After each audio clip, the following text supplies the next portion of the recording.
Hey everyone, welcome back.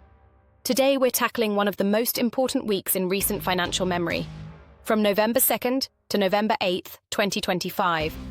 We'll cover how the stock market moved, what's happening in the job market, major industry headlines, and most importantly, what this means for you. So grab your coffee. Let's dive in. First, the market. The major US indexes had a rough week. The S&P 500, Dow Jones Industrial Average, and especially the Nasdaq Composite pulled back.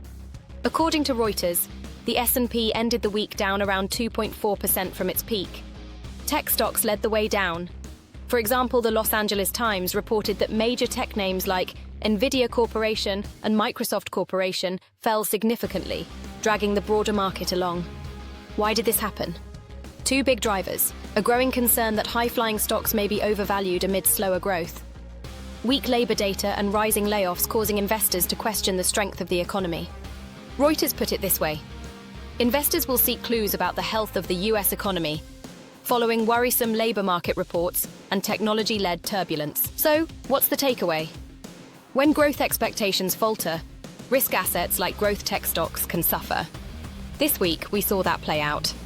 If you're invested, it's a signal to check your exposure, especially to sectors sensitive to growth rates and valuations. Let's shift to the labor market, which sent some very loud signals this week.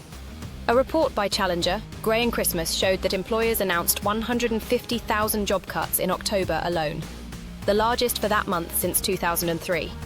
For the year to date, job cut announcements exceed 1.09 million, up around 44 to 65% compared to last year, depending on the source. At the same time, while the headline unemployment rate remains relatively low, around 4.3%, hiring activity has slowed. As the LA Times reports, the economy is still apparently growing, but many job seekers are stuck in what's called a no-hire job market. In short, layoffs are climbing, hiring is slowing, and official data is spotty due to the ongoing government shutdown. What does that mean for you? For one, even if you're employed, the environment may be tougher going forward. Salary growth may stall, benefits may shrink, fewer openings may appear. For investors, a weaker job market often means weaker consumer spending, which impacts many companies' earnings and raises the chance of a slower economy. Now let's pull out some of the major industry headlines from the week. The tech industry continues to be hit hard by layoffs. Big names like Amazon Inc., Meta Platforms, Intel Corporation, and Oracle Corporation are all cutting staff in 2025 as part of cost-cutting and AI automation moves.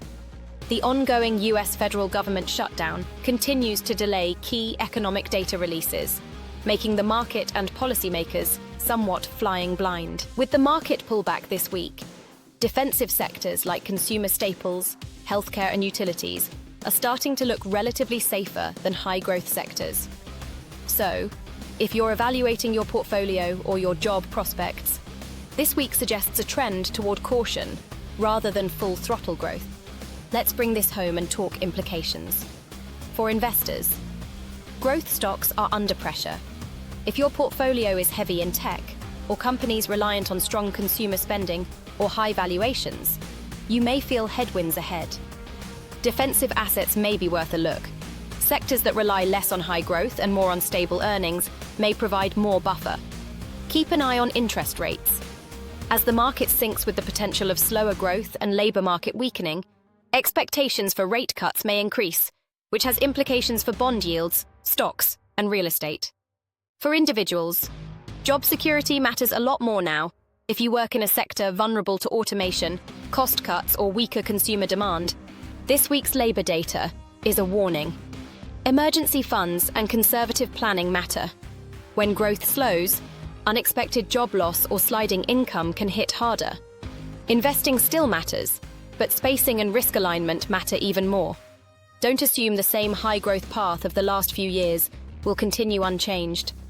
What should you watch in the coming days/weeks? Official employment data. Because of the shutdown, some reports have been delayed. Once released, they may create sharp market moves. Corporate earnings updates, especially from high-growth firms that are vulnerable to slower spending or rising costs. Consumer spending and inflation data. If consumers pull back, or inflation stays sticky, that's bad for growth. Federal Reserve commentary and monetary policy signals. If the Fed leans toward rate cuts or signals caution, markets may react strongly. Industry-specific news, layoff announcements, AI investment trends, restructuring moves all matter. By tracking these, you'll be better positioned to interpret what's going on, not just in the headline, but in how it might affect your portfolio or career. To wrap up, this week was a wake-up call. The combination of a weak job market, layoffs, and a stock market pullback suggests that the environment is shifting. Not necessarily crashing, but changing. For you, that means stay alert, keep your assumptions realistic, and prepare.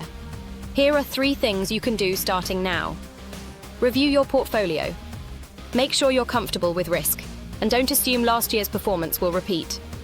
Bolster your personal resiliency. Build or maintain a stronger emergency fund. Update your resume/skills if your sector is exposed. Stay informed and flexible. Changes might not be dramatic overnight, but they're coming, and being prepared gives you advantage. Thanks for watching this week's recap. If you found this helpful, please hit like, subscribe, and tap that notification bell so you don't miss next week's update. As always, drop a comment below. How are you positioning yourself given this week's changes? Subscribe for more financial truth.